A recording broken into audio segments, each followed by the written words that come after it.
বহুরূপী হরিণ, উমাশঙ্করের লেখা। বাবা ও মায়ের কথা মনে পড়ে না অভয়ের। সেই কত ছোট বয়সে বাবা এবং মা অভয়কে ছেড়ে চলে গেছিল। অভয় জানে না কে ওর বাবা, কে ওর মা। অভয়কে কুড়িয়ে পায় এক সাধু। সাধুটির নাম ছিল শিবানন্দ। শিবানন্দ জঙ্গলের একটি ছোট্ট কুঠিরে সেখানে সে বাস করত। আজ শিবানন্দের অনেক বয়স হয়ে গেছে। শিবানন্দ একখানি হরিণও পুষেছে। এই হরিণখানি তার ইচ্ছা মতো রূপ বদলাতে পারে। মনে মনে হরিণটি যে রূপ কামনা করে ও ঠিক সেই রূপই ধারণ করতে পারে। শিবানন্দ ছোট্ট একটি কুটিরে বাস করত। সেই কুটিরটির নাম দিয়েছিল অতিথি বিশ্রামালয়। কারণ জঙ্গল দিয়ে যদি কোনো পথিক বা সন্ন্যাসী যেত, যদি তাদের জলতৃষ্ণা পেত বা খিদে পেত, তাদের শিবানন্দ খাওয়াতো এবং আশ্রমে বিশ্রামের ব্যবস্থা করত। শুধু যে তাদের বিশ্রামের ব্যবস্থা করত, খাওয়াতো তা না, তারপর অতিথিকে প্রণাম জানিয়ে হাসি মুখে সে বিদায়ও দিত। অভয় ছোট্ট বালক, সে খুব বুদ্ধিমান, অভয়কে দেখতেও খুব সুন্দর। শিবানন্দ অভয়কে খুব ভালোবাসতেন। অভয়কে জানতেন দেয়নি কোনোদিনও যে তার দুনিয়ায় কেউ নেই, তার মা বাবা নেই। সে অভয়কে সবসময় আনন্দে রাখার চেষ্টা করত। শিবানন্দের কুঠিরে অভয় আসার পর কুঠিরের পরিবেশটার বদলে যায়। বৃদ্ধা শিবানন্দ অভয়কে পেয়ে একজন সঙ্গী পেয়েছিলেন। জঙ্গলে নিয়ে গিয়ে শিবানন্দ অভয়কে ছড়া কাটতে কাটতে নানা রকমের জিনিস শেখায়। রাস্তা দিয়ে যাওয়ার সময় এবং কাঠ সংগ্রহ করার সময় শিবানন্দ জঙ্গলের নানান কথা তাকে শোনায়। বলছিল একদিন অনেক দিন আগের একটা সুন্দর ঘটনা। জানিস বেটা, এক সময় এখানে না বাঘ থাকতো। তখন কেউ এখানে আসতো না, সবাই ভয় পেত। অভয় বলে, তুমি কি কখনো বাঘের সামনে পড়েছিলে? হ্যাঁ রে বেটা। তোমাকে কি কখনো ধরেছিল? শিবানন্দ মুখে হাসির ঢেউ এনে বলে, হ্যাঁ, একবার বাঘের খপ্পরে পড়ে গিয়েছিলাম। তারপর আর কি, অনেক কৌশল করে বেঁচে গেছি। আমার যে গুরুদেব ছিলেন তিনি অনেক বড় সাধক ছিলেন। তিনি শ্মশানে ঘন নির্জন জায়গায় নদীর কিনারে ধ্যান করতেন। সারা রাত ধরে এই ধ্যান করতেন। এখানে সেখানে ধ্যান নয়, একেবারে মরা মানুষের ওপরে বসে ধ্যান করতেন। কি বলছো? হ্যাঁ, সত্যি কথা। ভয় করতো না গুরুদেবের? না না, মোটেও ভয় পেতেন না। ভয় পেলে কি আর শ্মশানে মরা মানুষের ওপর বসে ধ্যান করতে পারতো? ধ্যান করতে করতে গুরুদেব শূন্যেও উঠে ভেসে থাকতেন। কি বলছো? হ্যাঁ রে বেটা, ঠিকই বলছি। একবার শূন্যে উঠে ধ্যান করছিলেন। সেই সময় জঙ্গল থেকে একটি চিতাবাঘ এসে সাধু বাবার কাছে এসে এদিক ওদিক ঘুরে চলে যায়। কিচ্ছু করেনি চিতাবাঘটি। কিচ্ছু করেনি। অভয় কৌতূহল হয়ে বলে, এটা কি ভগবানের দয়া? তখন শিবানন্দ বলে, হতে পারে। তোমার গুরুদেবের নাম কি ছিল গুরুদেবের?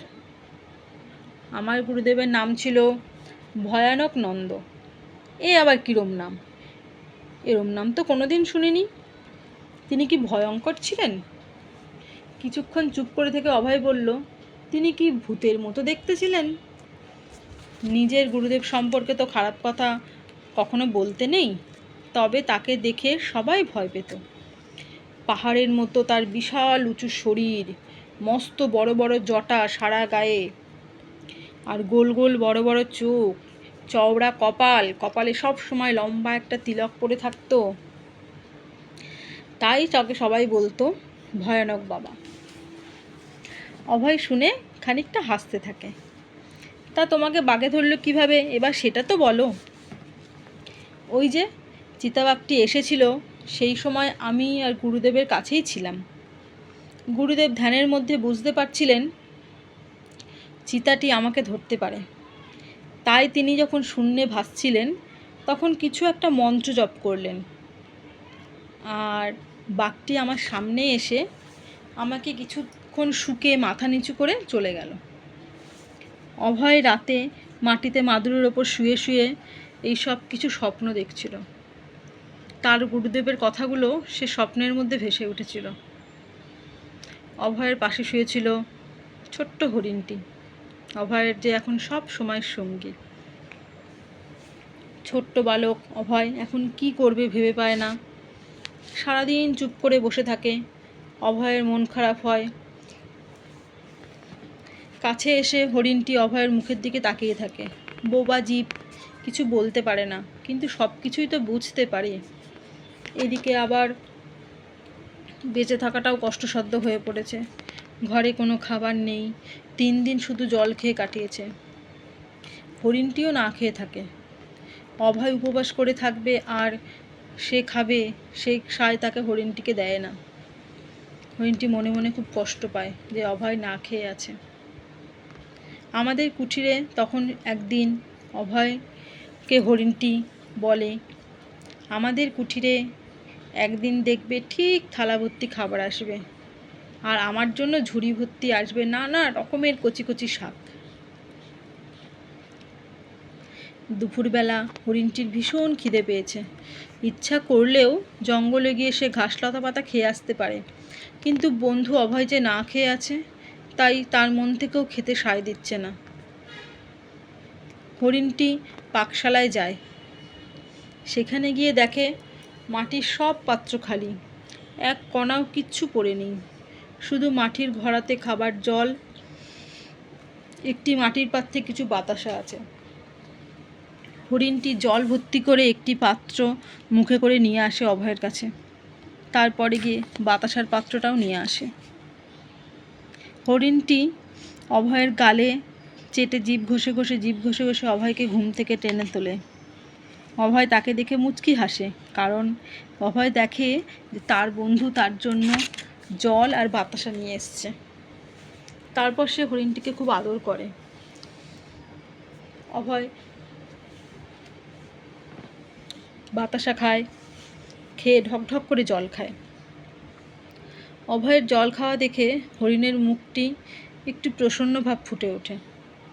তখন অভয় হরিণটিকে গায়ে হাত দিয়ে আদর করে, অভয়ের গায়ের ওপরে গা হেলিয়ে দেয়।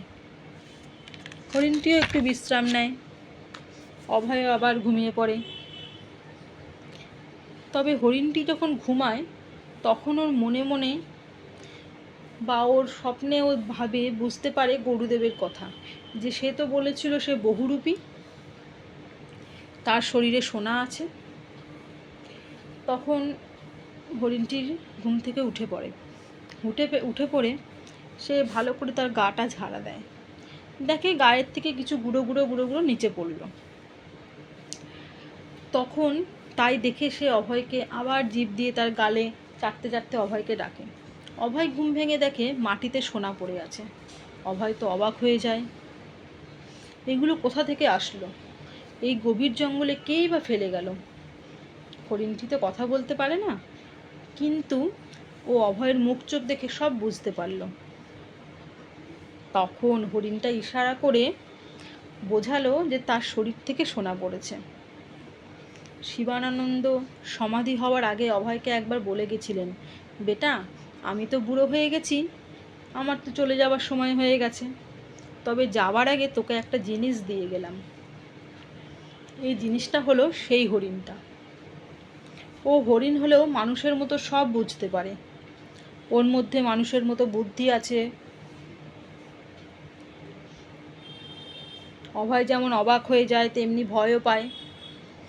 যদি কোনো দুষ্টু লোক জানতে পারে তাহলে তার কি হবে? সে সোনাগুলো সে লুট করে নেবে, অভয়কে মেরেও ফেলবে, আবার হরিণটিকেও নিয়ে চলে যাবে। অভয় তখন হরিণটিকে ভয়ের ঘটনাটা বলে, যে তাদের জীবন এখন বিপন্ন হতে পারে। হরিণ অভয়ের কথা শুনে প্রসন্ন মুখে এমন ভাব দেখালো যে তার কোনো ভয়ই নেই, এটা কোনো ভয়ের কারণই না। সে অভয়কে বোঝালো, আমি তো আছি, রাত ঘন হলো। অভয় অনেক যখন ঘুমে আচ্ছন্ন, হরিণটি তখন বাঘের রূপ নিয়ে কুটিরের সামনে বসে থাকতো। এভাবে হরিণটি দিনের বেলায় হরিণ থাকতো, রাতের বেলায় বাঘ সেজে কুঠির পাহারা দেয়। এরম করে বেশ কিছুদিন গেল। কিন্তু একদিন একটা শয়তান লোক জেনে ফেলেছিল অভয়ের কাছে সোনার মোহর আছে। তারপর জানার পর ডাকাত সেজে কুঠিরে হামলা করতে এলো।